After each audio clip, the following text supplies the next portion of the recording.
అయినా నీకు ఎంత మాత్రం పౌరుషం లేదు.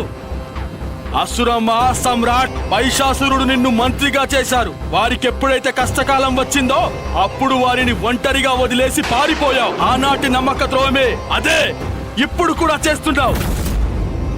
రక్తబీజ, నువ్వు ఒక పిరికి పందవు. ఇప్పుడు అర్థమవుతుంది నాకు, నువ్వు అసలు అసురుడవే కాదు. బహుశా మీ మాత కూడా అసురులకి ఇలాగే ద్రోహం చేసి ఉంటుంది. తన చరిత్ర కూడా ఈ దేవతలతో కలిసి సంకరం చేసి ఉంటుంది.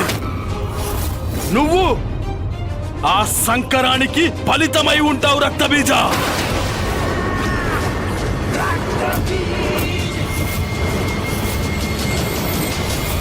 సరిగ్గా గ్రహించారు స్వర్గాధిపతి. అందుకే తను పదే పదే దేవతా స్త్రీలని సమర్థిస్తూ మనల్ని వ్యతిరేకించే ఊసర వెళ్ళి తను